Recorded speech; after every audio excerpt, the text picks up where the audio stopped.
Hello dear friends, അസ്സാം വലൈക്കും. Next നമുക്ക് ചെയ്യാനുള്ളത് -1/2 1/3 ഇവരുടെ മിഡ് പോയിന്റ് കാണാനാണ്. അപ്പോൾ മിഡ് പോയിന്റ് കാണാനുള്ള ഫോർമുല, മധ്യബിന്ദു കാണാനുള്ള ഫോർമുല, രണ്ട് നമ്പർ കിട്ടിയാൽ അതിൽ ആഡ് ആക്കിയിട്ട് 2 കൊണ്ട് ഡിവൈഡ് ചെയ്യാണ്. അപ്പോൾ നമ്മുടെ രണ്ട് വാല്യൂസ് എന്ന് പറയുന്നത് -1/2 + 1/3/2. അപ്പോൾ ഈ 2 എഴുതാൻ മറക്കരുത്. ദെൻ എന്താ കിട്ടുക? ഇവരെ ആഡ് ആക്കുക. എങ്ങനെ ആഡ് ആക്കുക? ഇവിടെ ഒരാൾ 2 ആണ്, ഒരാൾ 3 ആണ്. ഡിനോമിനേറ്റർ രണ്ടും ഡിഫറെൻറ്റ് നമ്പേഴ്സാണ്. അപ്പോൾ നമ്മൾ ചെയ്യുന്നത് ക്രോസ് മൾട്ടിപ്ലിക്കേഷൻ അല്ലെങ്കിൽ ബട്ടർഫ്ലൈ. ഡിനോമിനേറ്റർ ഡിഫറെൻ്റ് ആണോ ഉടനെ ഓർക്കേണ്ടത് ബട്ടർഫ്ലൈ വരും. അഡീഷൻ ആയിക്കോട്ടെ, സബ്ട്രാക്ഷൻ ആയിക്കോട്ടെ.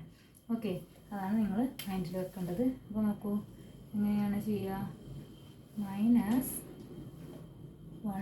× 3 +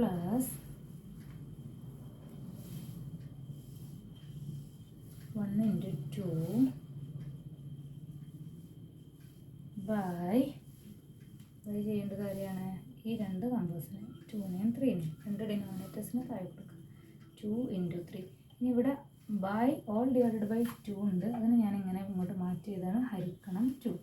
ഓക്കെ, ഇവിടെ വലിയൊരു ഓപ്പറേഷൻ വന്നുകൊണ്ട് ഈ ഒരു ബൈ 2നെ ഞാൻ ഇങ്ങോട്ട് ഡിവൈഡഡ് ബൈ 2 എന്നുള്ളതിന് ഹരണം 2 എന്ന് എഴുതി വെച്ചു. ഓക്കെ, -1 × 3 -3 + 1 × 2 2/6. ഇനി ഇവിടെ ഹരിക്കണം 2 ആണ്. അതിന് നമുക്ക് എന്താക്കാം? ഇൻറ്റു ആക്കാം. എങ്ങനെ? അതിൻ്റെ നേരെ റെസിപ്രോക്കൽ കാണാം. 2 എന്ന് പറഞ്ഞാൽ 2/1 ആണ്. അതിന് നേരെ തിരിച്ചിടുക എന്ന് പറയുമ്പോൾ 1/2. അപ്പോൾ ഹരണം വരുമ്പോൾ ഇങ്ങനെയാണ് ചെയ്യേണ്ടത്. ഫ്രാക്ഷൻ്റെ കൂടെ ഹരണം വരുമ്പോൾ നിങ്ങൾ ഇതിനെങ്ങനെയാണ് ചെയ്യേണ്ടത്? ഇൻറ്റു സൈന് കൊടുക്കുക, നേരെ തിരിച്ചിട്ട് 1 മുകളിലോട്ടും 2 താഴോട്ടും ആക്കുക. ഈ 1 ഇവിടുന്ന് വന്നെന്നുള്ള ഡൗട്ടുള്ളവരുണ്ടെങ്കിൽ ഏത് നമ്പറിനും നമുക്ക് ഡിനോമിനേറ്റർ 1 എഴുതാം. അത് നോ പ്രോബ്ലം. ഇനി റെസിപ്രോക്കൽ കാണുമ്പോൾ അതെന്താവും? 1/2 ആവും. ഓക്കെ, അപ്പോൾ ഇവിടെ ഡിഫറെൻറ്റ് സൈൻസ് വന്നു. വലുതിൽ നിന്ന് ചെറുത് കുറച്ച് വലുതിൻ്റെ സൈൻ ഇട്ടു. 1/6 × 1/2 ദാറ്റ് ഈസ് -1/2നെ 6നെ ഇൻറ്റു ചെയ്താൽ 12 എന്ന് ആൻസർ കിട്ടും.